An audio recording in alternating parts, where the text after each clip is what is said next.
of an apocalyptic day, so I really appreciate you tacking some screen time onto what is probably a really surreal Wednesday. And I hope that I hope that you enjoy what we have to talk about today, and get excited about what we have planned for the next few months. So I mentioned to folks as they were coming in that one of the things I love most about this is getting to mix and mingle and meet all of you and see all your faces in the audience. So I am curious, I want to try to do this a little bit virtually. So could I get some like waves or Zoom thumbs up from all the folks who are current YCore program members, fellows, PLs? Get some little waves. I see a couple waves there. Yay. What about folks who are alumni, YCore alums?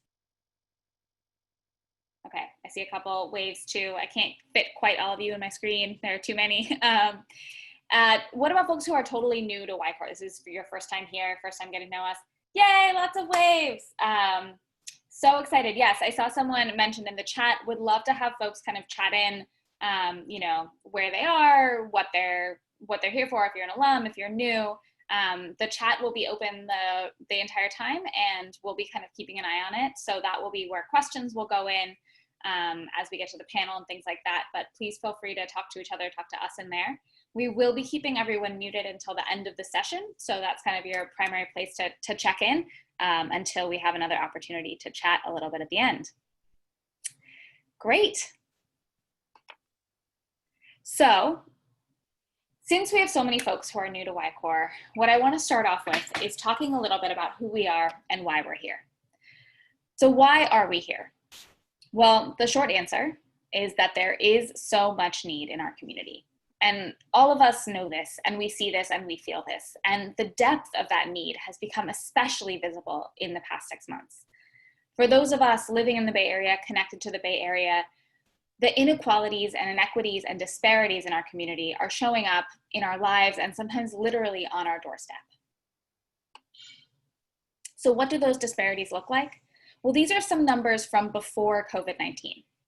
We were one of the most unequal regions in the US. We have serious racial and income inequality. Our nonprofits, while excellent, can't meet the need that they're seeing. And a significant portion of philanthropic funds in the Bay Area were going to tackling problems elsewhere. And this was all true before the world turned upside down. 6 months in, the dark truths of the world we're living in are still bubbling to the surface. Communities of color are suffering significantly more from the impacts of COVID-19. They're getting infected and dying with more frequency. Low-wage workers are suffering from the disease and the economic downturn in ways that those of us with higher-paying, secure jobs are not. Already, wide racial and socioeconomic gaps are growing more vast by the day. And in light of the economic uncertainties across the board, individual philanthropy is projected to decrease. So already thin margins that our nonprofits are working with are going to only get smaller. A lot of the organizations that are doing such great work in the Bay Area aren't likely to make it through this year and this pandemic. And if they are, they're going to be facing significant hardships. These numbers on the page capture some of the gravity of what we're seeing right now, but they don't capture everything. Because the reality is there is a feeling that accompanies all these statistics. It is so far from the vibrant and thriving society that we all want to be a part of. And with so much uncertainty, it can be overwhelming to try to think about how we can bring the vision of the world that we want to live in even a little bit closer. Trying to understand how to have a positive impact on entrenched and systemic problems during a pandemic is challenging for anyone. But it's particularly challenging for those of us who are earlier in our careers and are trying to figure out what resources we have in general, much less what resources we have to give that can actually be of use. But still, we are hungry to do more. Prior to COVID-19, research around the young professional age demographic, which we're counting as 23 to 35, showed that just over half of that group was already making small donations to nonprofit organizations. That said, we tended to give and donate more as a reaction to disasters or crises than as part of a long-term plan. We have been known as a demographic and sometimes mocked for our desire to do things with purpose, but most of us feel like we aren't doing enough. Almost 3/4 of that same age group said that they wanted to be giving more, volunteering more, doing more to strengthen their communities. And this is only continuing to be true during COVID. Today, people are focusing on buying and giving back locally, grappling with systemic inequalities, wading into a contentious election, and trying to keep the people around them safe. And that feeling that we're not doing enough is continuing to grow. We are less sure than ever about the resources at our disposal, but we are more sure than ever that we want to make a difference in the community where we live, or the communities that we care about. So I have a confession to make. I actually don't like the phrase make a difference. And that's because it gets tossed around a lot, and it's usually not clear what it actually means or if it means anything at all. So I want to take a second to say what at YCore we mean when we say make a difference. There are 3 parts to the impact that we talk about having. The first part of that is connection. There are so many incredible organizations and individuals that are already out there in the world, and they're doing important work. There's no reason for us to start from scratch when we can accompany these experts. That said, we also believe that we can create value right away. So many problems are urgent, and they can't wait for us to build perfect skills or perfect wealth or understanding. We can do a lot of good with what we already have, as long as we're listening to the experts that we mentioned. The third thing, I gotta give you the bullet points. The third thing that we think about is the fact that we are not saviors, and we all have so much to learn. It's essential for us to consciously and consistently build skills and relationships that will help us support and advocate for our communities for the rest of our lives. That brings me to YCore's mission statement. So whoever you are and wherever you are on your journey, we want to help you be a better partner and advocate for your community using all of the tools at your disposal. A YCore fellowship will show you how to deploy your full suite of resources. That means time, money, skills, and influence alongside community-based organizations. And we'll show you how to start doing that right now. So what does that look like? We offer fellows hands-on learning with nonprofits. Right now, those hands are mostly on keyboards, but the way that that works is that we have project leads who spend 1 to 2 months working closely with a nonprofit partner to identify a strategically important project. This could be a direct response to COVID, or it could be a growth initiative that someone has backburnered for a while. You'll have the opportunity as a fellow or a project lead to learn from your nonprofit partner as you're pursuing this project. We'll talk more about those projects later on in this section. Once project leads and nonprofits develop those plans, then we bring on fellows to join these partnerships and commit 5 hours per week to work with their nonprofit partner. At the same time, they'll attend bi-weekly workshops with YCore staff, and those focus on hard skills and big picture context. So you'll learn how to apply and design systems thinking principles to fundraise, but you'll also dig deeper into conversations about values, social justice, and the role that you play in systems in our society. The workshops are all currently virtual, and we're anticipating that that will be the case through the end of the year. In return, we ask you as a fellow to commit to the basic time requirement of workshops and 5 hours per week. We also ask that you meet a $1,500 financial commitment, and that sustains YCore's programming. That allows us to keep running. We teach a fundraising workshop to support this. You won't be doing it alone. We also know these are financially uncertain times, so please don't let this fundraising requirement keep you from applying. We will work with you to make sure that this is doable for you. Finally, we ask you to prioritize YCore and the relationships that you build over your fellowship. We're working on projects, but we're also building a community of young professionals and nonprofit professionals that extends beyond the bounds of a single project. We've got some fun plans for how to build a virtual community, but we're gonna need your energy and spark to make that magic happen. Because the YCore community is so much more than a fellowship. It's impossible to become a true partner and advocate in just 4 months. And so we're so proud of what our alumni continue to do. YCore alums are 6 times more likely to give $1,000 or more annually, and they are 16 times more likely to volunteer 15 or more hours per month. This looks different for everybody. It could mean joining a junior board, a giving circle. It could be a regular volunteer or donor. It could mean transitioning to an entirely new career. But 86% of our program graduates say they leave with a better understanding of how they want to engage with social impact going forward. And our alumni stay engaged with YCore. We host events, coffee chats, giving campaigns, and we keep our relationships alive with each other as friends and colleagues. I should know I'm a YCore alumna myself, as are many of the folks in this room, and the relationships that I've built over the past almost 3 years continue to sustain me and make me feel like I can be a better person. So with that, I will share a little bit about what our impact looks like. We've been around for just 5 years, but we've managed to touch a huge number of nonprofit partners and fellows in the Bay Area.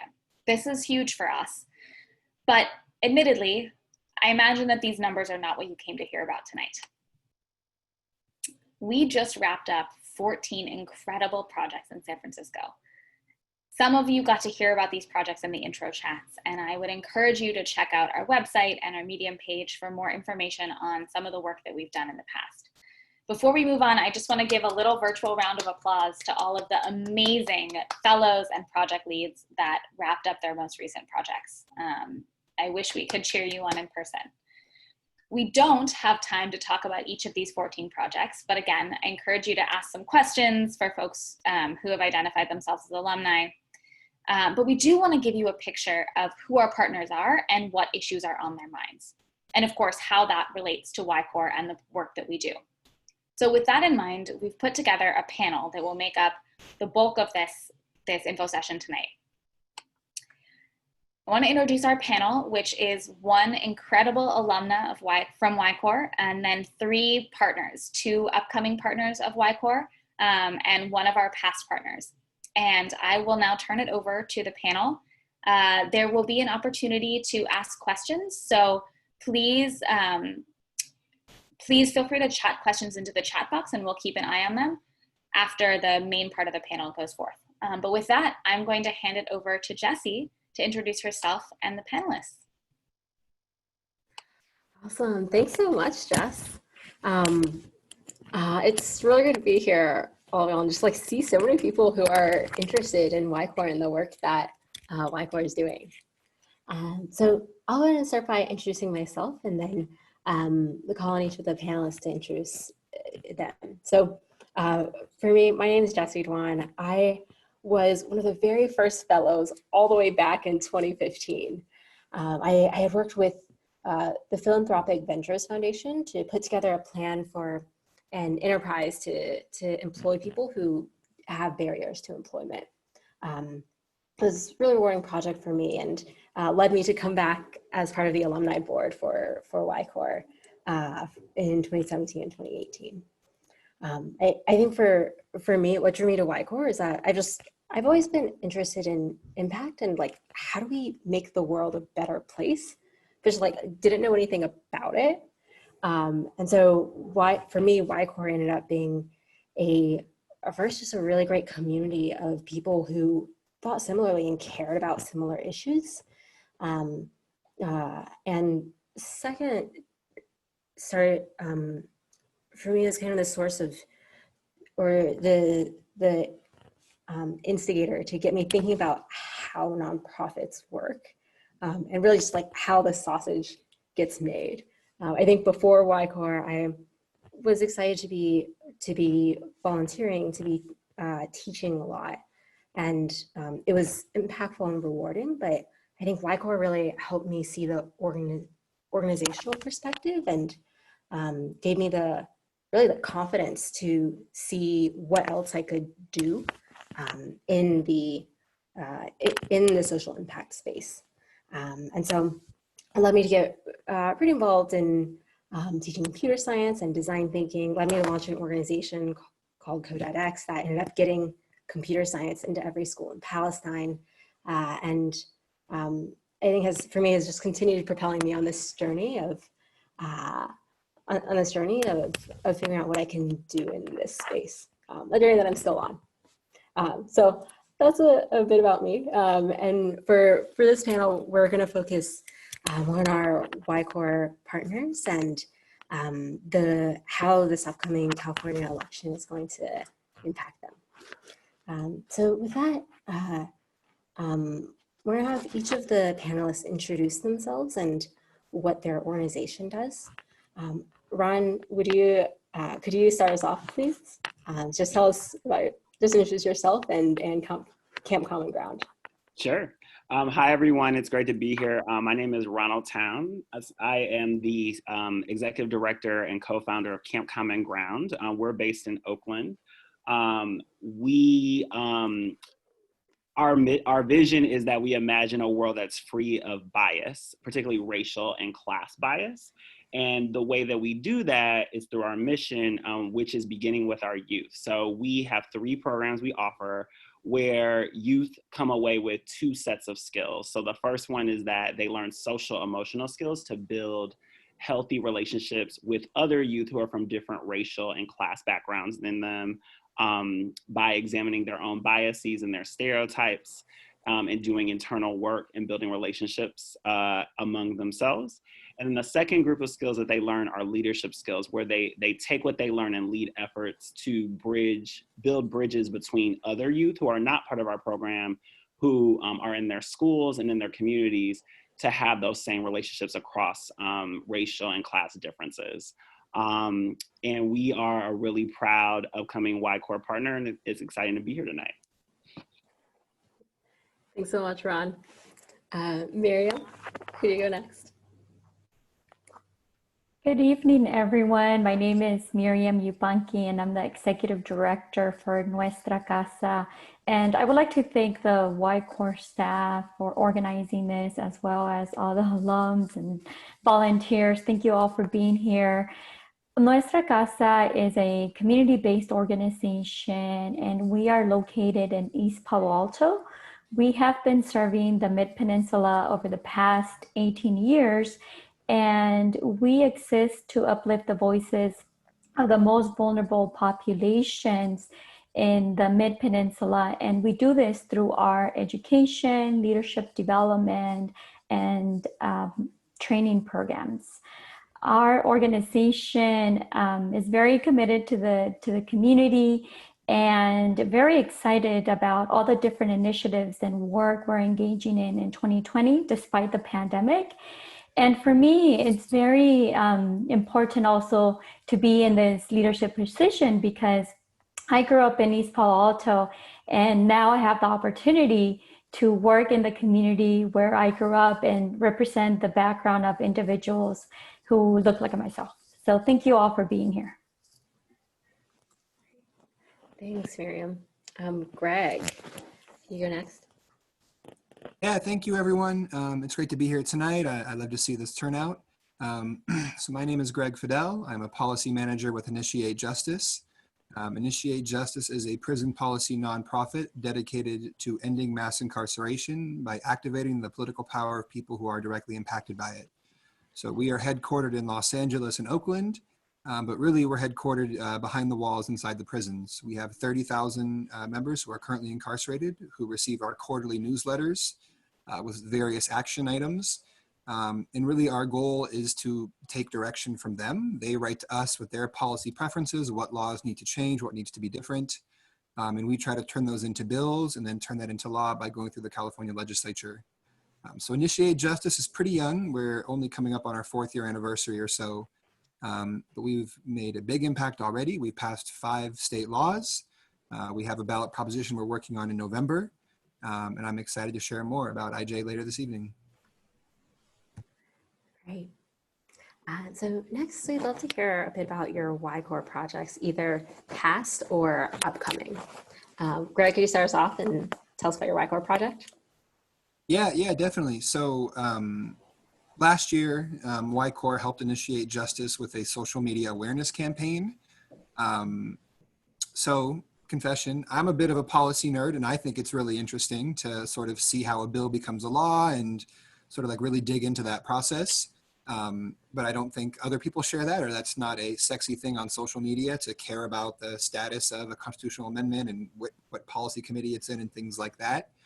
And so the proposition that we're working on right now, Prop 17, to restore voting rights for folks who completed their prison sentence, it first was a California constitutional amendment that went through the legislature for the past 2 years, and that was known as ACA 6. So while it was winding its way through the legislature, the various policy committees, the various votes, YCore was helping us with popularizing it and sharing the word online. And a big part of our work is just getting the word out there and getting the messaging in front of folks. because we believe that we have, strong talking points, strong messaging. It's just, just literally putting it in front of people. And social media is a great way to do that. We have, for the upcoming year, right now up until November, we're pretty swamped with the Prop 17 stuff. So we can plug folks in with that immediately. But a future project we're thinking about is a podcast, and we'd love support around that in terms of everything that goes into that, because we don't know what we're doing on that end. But that's what we worked on in the past and sort of what we're looking forward to right now and in the future. Awesome. Thanks, Greg. Miriam, could you tell us about the upcoming project with Nuestra Casa? Yes, definitely. So we actually initiated contact with the YCore team about 5 weeks ago.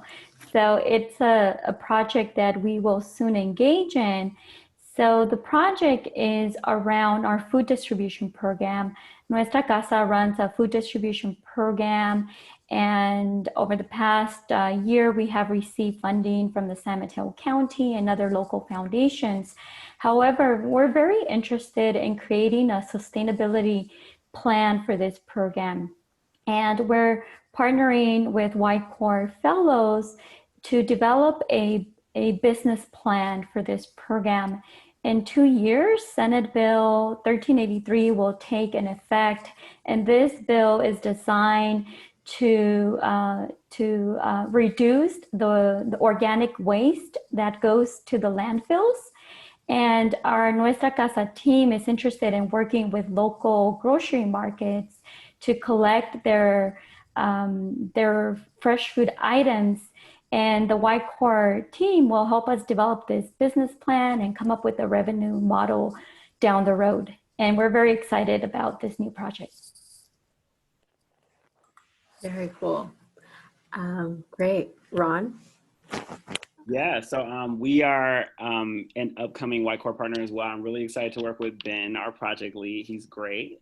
And we've had a really good chance to connect so far and kind of lay some foundations. So we will be working together on creating an impact report for Camp Common Ground. And so basically, it will be a way for two things to happen. One is internally for us as an organization, our board of directors, myself, our staff, to really have a grasp on what is our impact on youth and schools and like other adults, families, etc. So they're going to be like interviewing kids, other adults like former staff members, current staff members, board members, to really understand that impact and then figure out like kind of what are the best practices to report it, for not just for us to understand our data internally, but also when we share it with funders and potential funders, and also potential future partners, like what are the modalities that impact report takes. And so I'm really excited to work with Ben and YCore on that. And I think it'll actually be a really fun project because it'll be pretty hands-on with our kids and other adults who work with our organization. Great, thanks so much. Mm-hmm. All right, so next we want to dive more into the ballot aspect and the election that's upcoming. So next, I'm wondering, what ballot measures are you watching? And specifically, how will they affect the people who you work with? Ron, could you start us off? Yes, I can. So I think the main one that I am following is Proposition 16, and also there's some local ones in Oakland in particular, because we're not just all in Oakland. I'll talk more about Proposition 16, which basically would repeal. It would make a constitutional amendment to our state constitution, which would repeal a previous Proposition 209 that basically kind of banned affirmative action in the state of California, which basically did not allow the state government, local governments, public universities to use forms of identity as factors, so particularly like race, sex, gender, ethnicity, religion, et cetera, in making decisions and establishing policies. And the second part of the question was like, did you want me to go into why now, or is that sufficient for now? Yeah, I'd love to hear more. Why now? Yeah, so in general, with the youth who we serve, so most of Camp Common Ground's youth come from racially marginalized backgrounds. Not all of them do, but most of them do, about 80%. And they are growing up in communities that are under-resourced. And so as an educator, given just having spent, 13 years seeing how these inequities manifest themselves in these communities, I'm really excited for this proposition and hopefully for me will pass, so that way race, class, sex can be used as a factor to kind of undo some of the ingrained injustices that are happening right now due to systemic systemic racism in institutions that have disenfranchised the groups of people that our youth come from. Awesome. Thanks, Ron. Miriam, can you go next?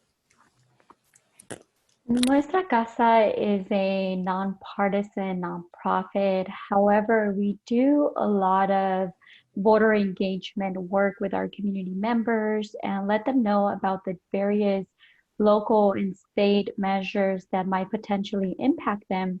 And we provide them with education. In a traditional world, we would be out there going to schools, partnering with other nonprofits and doing in-person presentations, but now we have to shift to a virtual setting. However, two propositions there we're definitely keeping an eye on are Proposition 21 and Proposition 22. Proposition 21 is really focused on housing and providing stricter regulations for rent control. And the city of East Palo Alto, the city currently does have strict rent control policies. However, individuals are still having a tough time staying in the community. And we're currently working on a housing advocacy project and support and working with the city of East Palo Alto and the San Francisco Foundation on a tenant protection project to ensure that our individuals and families stay in the community where they currently live. The other proposition, Proposition 22, is really focused on really exempting organizations, I would say organizations like Lyft and Uber, to provide specific benefits to contractors and drivers.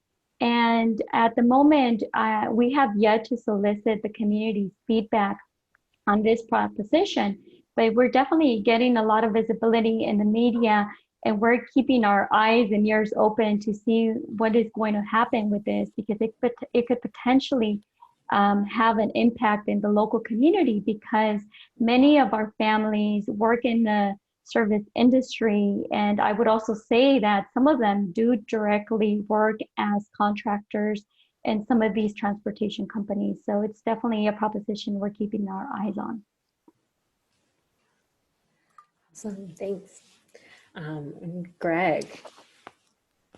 Yeah, thank you. So as I mentioned a moment ago, Initiate Justice is leading the campaign to pass Prop 17 in California. Proposition 17 restores the right to vote for Californians who have completed their prison sentence. So right now in California, when you come home from prison, you go on a period of community supervision known as parole. That's about 53,000 Californians who are on parole. Parole is a period of reintegration. The Penal Code defines it as a model of good citizenship, but when you are on parole, you do not have the right to vote in California. And removing someone's right to vote because of a felony conviction is linked to white supremacist Jim Crow laws that were passed in the South after the Civil War to rob communities of color of their political power. Interestingly, in California, felony disenfranchisement predates that practice. So the very first California Constitution, written in 1849, was written to disenfranchise folks who had a felony conviction. 1849 was the gold rush. It was a large influx of immigrants, of indigenous folks. And the way to lock them out of the political system was to criminalize them. And then once they're criminalized, they can't serve on a jury, they can't vote, they're civically dead. They don't have any political power. So for California, it predates the practice that was used in the South to marginalize Black folks and newly enslaved folks after the Civil War. So for us, the racial justice element of Prop 17 has always been the most persuasive. We've seen a large influx of support after the protests over the summer and the recent activism. So we're going full steam ahead with Prop 17. It's, you know, when you look across the country, each state has its own rules for who can vote, who cannot vote, who's in the criminal justice system. My position and the position of Initiate Justice is that nobody should lose the right to vote in a free, open democracy. So Prop 17 for us is the first step to eventually restore the right to vote for everybody, even including those who are in prison. There are 2 states in this country that never remove someone's right to vote. So even if you're in prison, you have the right to vote in Maine and Vermont, which happen to be the 2 per capita whitest and wealthiest states in the nation, who do not have a history of racial discrimination and racial oppression in the way that other states do. And folks there have the right to vote. So for us, Prop 17 is our priority campaign. And I'd also like to quickly touch on Proposition 20, which is also an initiative on the ballot that we are seeking to oppose and that we are hoping fails. Prop 20 is seeking to roll back some recent criminal justice reforms and just really pushes the narrative that these reforms have made us less safe. When you look at the data, that's not supported at all. We've actually never been safer, and since crime reports were even counted going back to the 50s. And Prop 20 seeks to roll back parts of Prop 47 that was approved by voters in 2014. So what Prop 20 wants to do is lower the threshold for shoplifting to become a felony to $200. Right now, because of Prop 47, it's $950. So you can think about $200, that's a pair of shoes, that's a grocery trip. And if Prop 20 passes, you now go to state prison and you have a felony. Once you have a felony, in California currently you can't vote, but you're not eligible for public benefits. It's a lifelong scarlet letter. They also want to roll back parts of Prop 57, which were approved by voters in 2016, which just opened up a lot more programming and credit earning opportunities for those who are in prison to advance their parole dates and come home earlier by taking part in rehabilitative, trauma-informed healing type programs on the inside. So for us, it's really, really crucial that Prop 20 fails and that we send a message that California does not want to go back to an era of mass incarceration, that we need progress, not prisons, and that prisons do not keep us safe. And that the same way you can criminalize poverty, or you can lift people out of poverty and give them access to healthcare and education and good jobs, and that would keep us a lot safer than prisons ever could. So those are the 2 campaigns that Initiate Justice is really, really focused on leading up to the ballot, which is like less than 2 months, which is like super crazy, but yeah. Yeah, awesome. Thanks, Greg. All right. So thank you all for sharing a bit about these propositions. I think next I want to dive into some of the, I'm hoping each of you can share a bit about some of the nuances of this topic that is easy for us to miss, or really non-obvious ways that these issues are going to impact the people that you work with. So Ron, could you start us off by? Yeah, I definitely can. So I think there's 2 ways that I think where Proposition 16 and the language around it can be confusing. So the first one is just the language of it and how it's written on the ballot. So Proposition 16, if passed, would actually repeal a different proposition. And I think sometimes that can be confusing because it's like you're voting for something to undo something else. And I think you really have to know when ballot measures are written in that way, you have to understand like what the previous ballot measure was to know that if it is repealed, like, is that something that you want to do or not? So I think that's one thing. It would repeal this other proposition, which will allow institutions and government to give preferential treatment based on race, sex, color, ethnicity, et cetera. And it would happen in public institutions, the government, et cetera. So I think that's the first thing that's a little bit of a nuance in terms of just the language. The second thing that I think is important is understanding that what the history of affirmative action, I think why it's so important in this state of California is that it actually started in this state with University of California, Berkeley with the Allen Bakke case in the 1960s. And so it actually has a huge historical grounding in our state.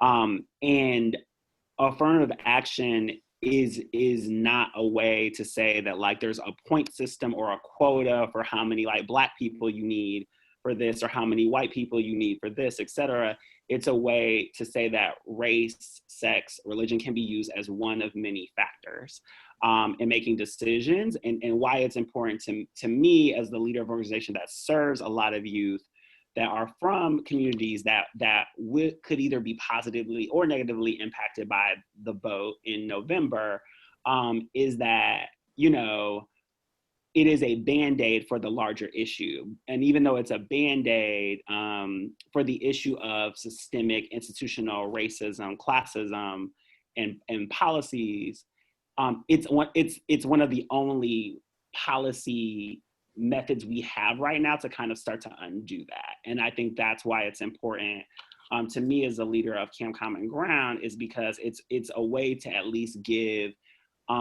kids who I know are from communities that are disenfranchised, that are at a disadvantage in a lot of ways, some type of getting them closer to opportunities that their wealthier and white counterparts have. And so for me, that's why I am a proponent of it. So. Yeah, thanks, Ron. Mm-hmm. Yeah, it seems particularly relevant at this time, given the summer as well. So, good topic.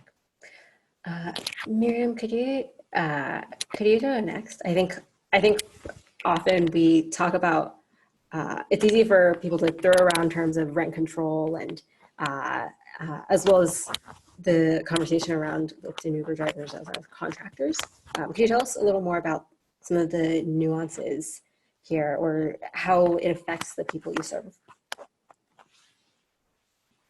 When it comes to many of the propositions, I feel that the language can be difficult to understand, and understanding the intricacies could be also challenging for us to explain to community members who might not necessarily have a college degree.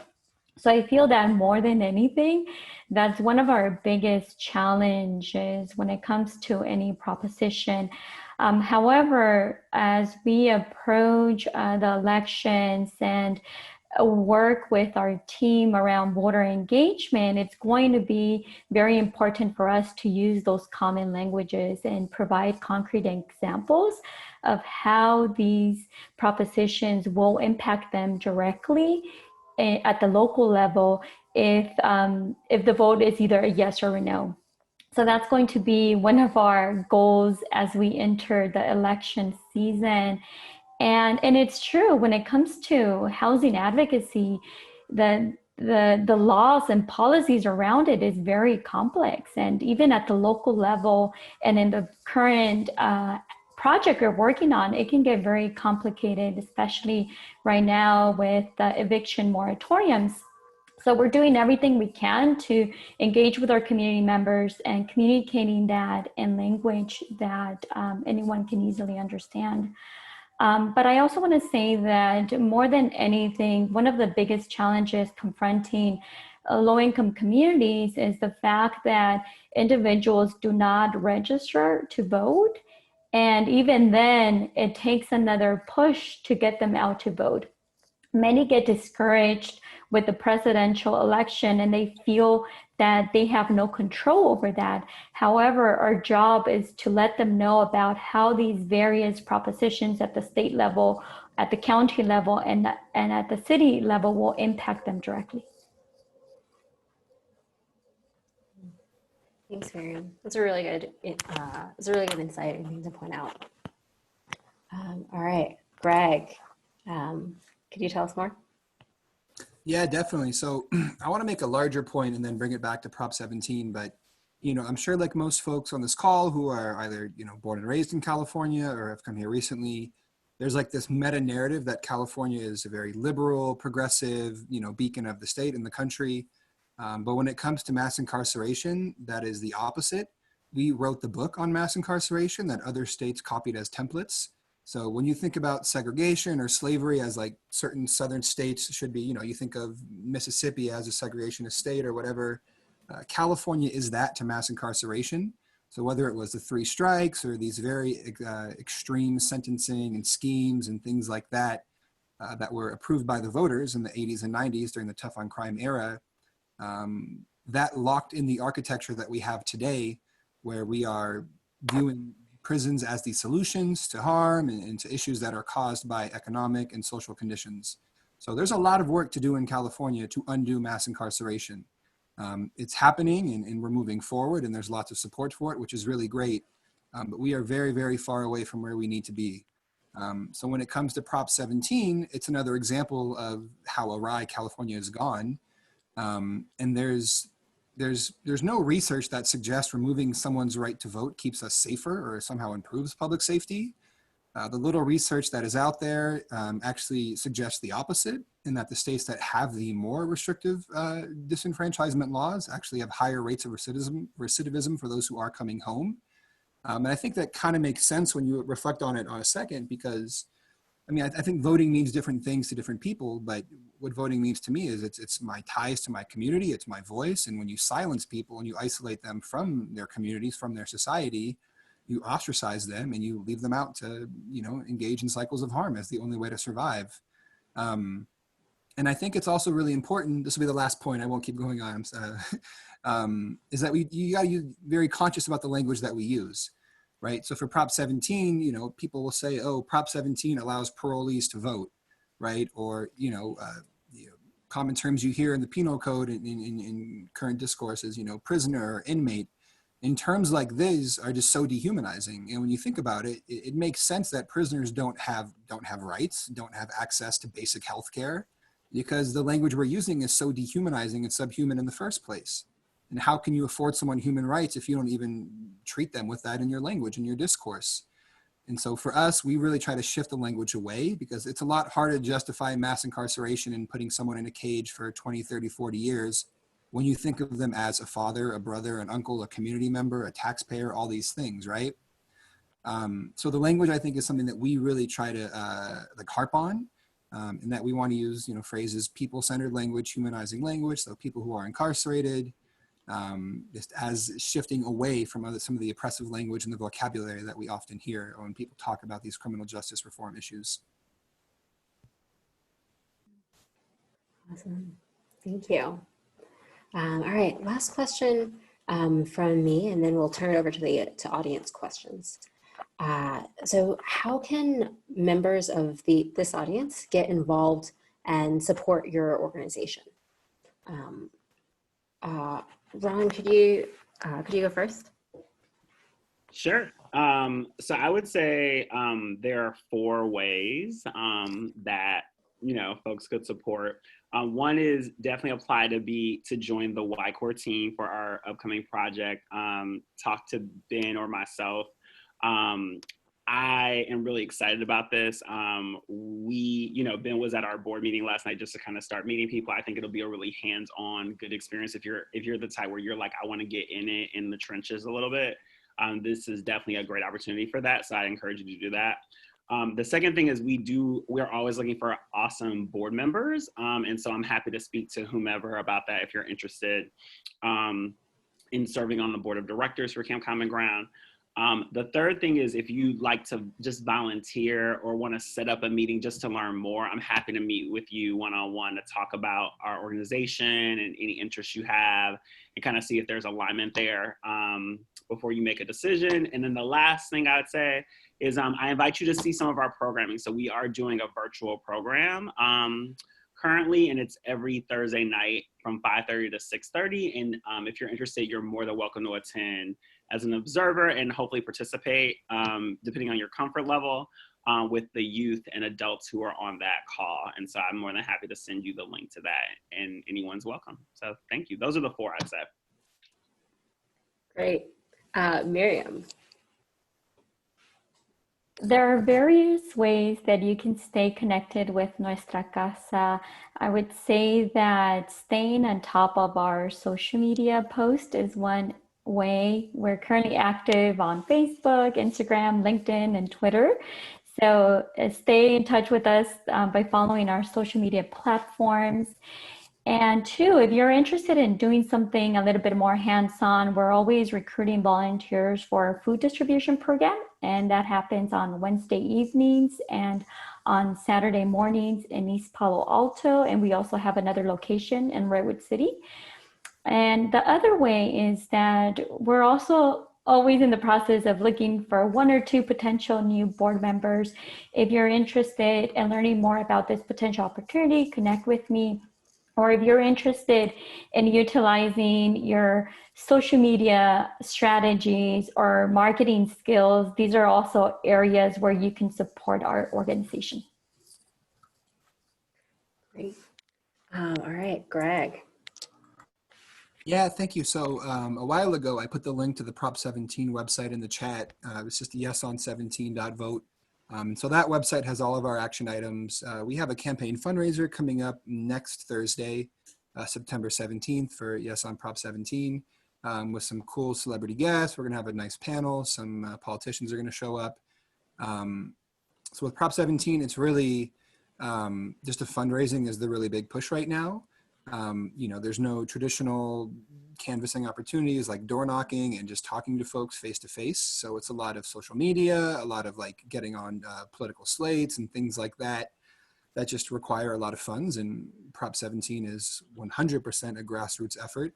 A lot of the other initiatives on the ballot are fueled by special interest money, and they just have unlimited resources. And when the community wants to do something, they have to do it on a shoestring budget. So we're balling and we're going to do it, but you know, we could use all the support in the world with Prop 17. You can check it out on the website there.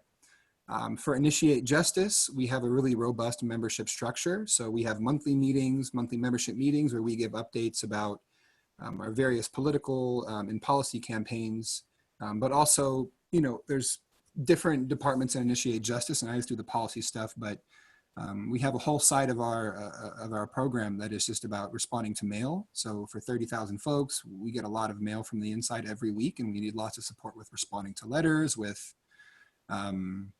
just a lot of help with the prison mail too. So for Initiate Justice, I'll just put my email in the chat, or you can look us up online also, initiatejustice.org, to get involved in our membership structure. And I'm also going to put the link for the the campaign fundraiser for Prop 17, and would just ask that folks either send it to 17 people or donate $17 if you can, or just help us spread the word, however folks feel comfortable.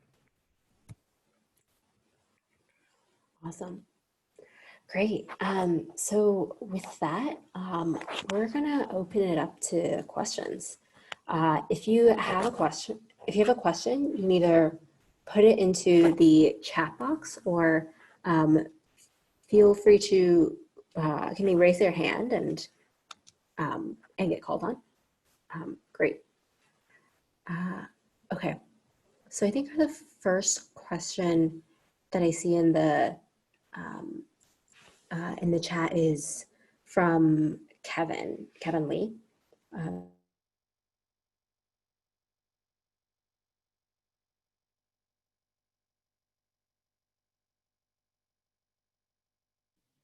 It looks like Jesse's. Yeah. Yeah, I think she I can.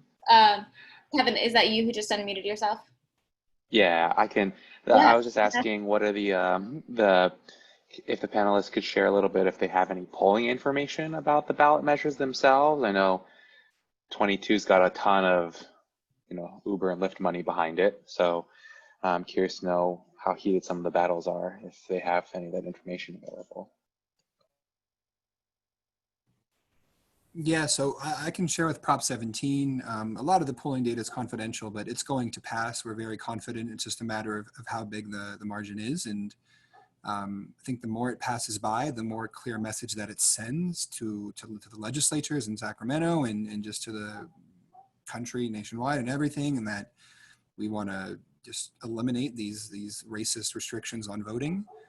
So Prop 17 is going to pass. With Prop 20, I think that one's looking a little bit closer, which is very, very concerning for us. And yeah, that one's really, really concerning. But Prop 17 is going to pass for sure. And we're really excited about that.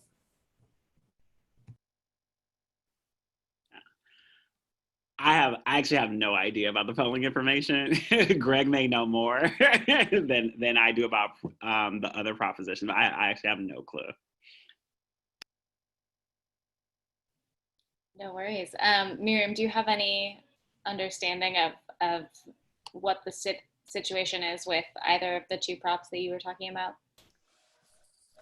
I do not have any concrete data, but I know that on Labor Day, there was a big caravan parade that went to the state capitol to support individuals, to educate individuals around Proposition 22. And it seems like many of the employees who work for companies like Lyft and Uber were giving their testimonials and presenting their stories. And based on what I heard was that they're opposing that proposition. Yeah, I think as you and Kevin both mentioned, that's one that is getting a lot of press. And I think to your point, some complicated implications, some of which may be really beneficial to communities and some of which may certainly not be beneficial. Great question. Thank you, Kevin. I saw you give me a little nod there.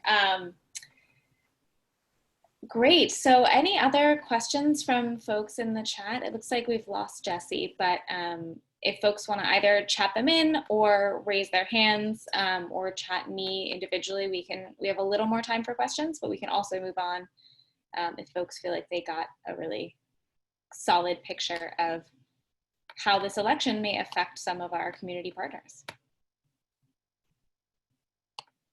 I'm trying to scroll through so I can make sure I'm catching any hands that are up, since there are too many of you to fit on one screen.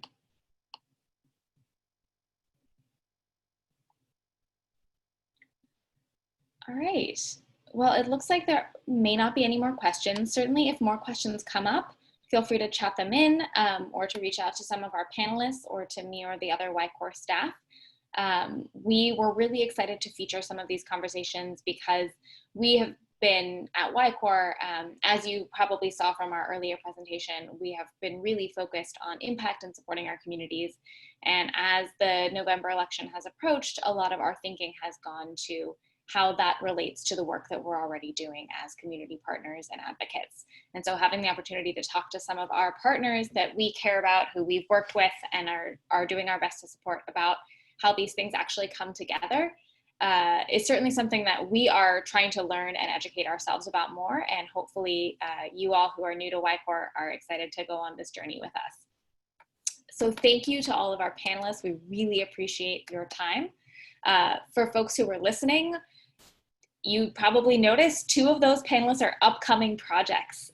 So we would love to have you all work with some of these partners, and I guarantee that all of the other partners we are working with who weren't featured are equally cool and interesting and exciting and really important.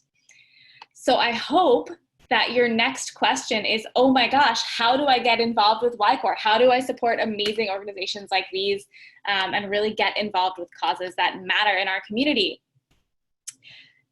And the great news is we have answers for you. So this question actually came in the chat a little bit, so I want to expand on that. We have 2 main roles in YCore. The first is to be a project lead, and that means that you actually work with a nonprofit partner to develop a project that is significant to them and that you're excited to work on. So we saw a little bit of love going on in the chat between Ron and Ben. Ben is our project lead who's been working with Camp Common Ground and Ron. It's a great opportunity to build a really close bond with a nonprofit and to have some sort of design over what you want to work on and what type of role you want to play in the community. The other role that we have is to be a project fellow. That's a little bit of a shorter time commitment. Project leads work for 2 months of scoping and then 4 months of project, and fellows come on for the project portion. So all of the projects that we mentioned that we have with nonprofit partners, those have been designed and they're ready to be staffed. Great opportunity. I was a fellow myself. It's a little bit less of a time commitment, although still a very solid commitment for the 4 months. And a great way to get involved. get to know your team really well, and similarly build a really close relationship with a nonprofit partner. So I mentioned projects. We are so excited by these projects that we have coming up in the summer. You can see we have 15 projects on this list. It is incredible to us that we have been able to build these amazing projects. But the truth is that the need is there, as I mentioned, especially now. So in a few minutes, we will be giving you all the opportunity to learn more about these projects. We wish that we could feature them all in this event, but that would be way too much time for Zooming. So what we've decided to do is we're going to open smaller video chat rooms where you'll all have the ability to ask some questions, get to know some of the project leads. If you haven't already, I recommend that you visit our website at ycore.org/fellows, which I've just put into the chat, to read some of the more detailed descriptions of each of these organizations and projects. We also have this handy PDF. I see, now that I'm looking at the chat, I see Jesse lost Wi-Fi. Jesse, I'm glad that you got it back. Thank you very much for joining us. But I've also just chatted our PDF into the chat box, and that is some descriptions of the different rooms where we will be featuring these projects. So as soon as the main program is over in just a few minutes, we'll be opening up these rooms, and they'll be staying open until 8. We encourage you to visit multiple rooms, chit chat with some project leads, get to know what is exciting to them, come and go as you please. This is meant to, again, mimic what it might be like at the end of an event where you can just walk up and talk to some folks and get to know some of the community and their ideas. If you can't make our chats after the program, we also have a short video with introductions to our project leads. They each talk a little bit about themselves and their project and who they're looking for. So if you haven't yet filled out our application, this is a great way to figure out which projects really light your fire. The video is just about 12 minutes long, so a really quick watch, and you can skip around to take a look at the projects that you're interested in. Just as a heads up, we do have one project that's missing from the video. It's the Impact Bay Area project with our amazing project lead, Jenny Lim. So you can find more information about that on the website or email us with questions. So both I and Rima sent the video link, so you now have 2 opportunities to watch the video. Our applications are due next Monday. Excellent question from Sandra that I want to answer. So we are a Bay Area based program, but all of a sudden the world has opened up. And what that means is not only that all of our workshops are virtual, but also that a lot of folks who feel deeply connected to the Bay Area are no longer living there. So we are opening our application to folks who are located anywhere. Feel free to apply from anywhere in the country. We have a question on the application that asks what your connection to the Bay Area is, mostly just so that we can understand where folks are coming from and why they are interested in engaging with these nonprofits. But we are completely open to any location. Similarly, we have projects that are based in the Peninsula and in San Francisco, because that's sort of our cohort model. But we encourage folks to apply for projects that are most exciting to them. If you do live in the Bay Area, we encourage you to focus on the area where you live, just because eventually we hope that folks can meet up in person someday. But we're open to whatever gets you excited. What I will say is that our workshops are in the evening. So if you're on the East Coast, be aware that they will run until about 7:30 or 7:45 Pacific time. But if that's a concern for you, also we encourage you not to let that prevent you from applying, because we will hopefully try to figure out a way to make these things doable. So great question. We also got a question about where the $1,500 goes to for fellows. Great question. That goes to YCore. It unfortunately does not go, well, not unfortunately, it doesn't go to your nonprofit partners, but that goes directly to YCore's expenses. So we have 3 full-time staff members. We have the operating costs of a small organization, and that's what keeps us alive and allows us to keep operating. So we will go into that in more detail as part of our program. We really want to be transparent about all of that, but that is where the $1,500 goes. So here's some information on your applications for those of you who are applying. You can get more information at all of these locations. You can email us. Applications are due at midnight. We will be sorting them on Monday. that's pretty much it. The application is one application for all the locations, but I want to share these rooms, which we will open in just a few minutes. So these are the places that you can go to talk to some of your project leads. I will still be in this room and answering questions about YCore more generally, more broadly. We really encourage you to come back and forth and kind of pop in and out. We'll be trying to stay here until 8. So I encourage you to join these rooms. I'm going to chat out the URLs for these Zoom rooms as well. And then I will start answering some questions in the Zoom. But I want to thank you all for joining us tonight. This is a really exciting event for us. We are finally starting to feel like we can use the virtual format to have some really interesting conversations. And we are really grateful that you all chose to spend your Wednesday night with us. So if you're sticking around, I will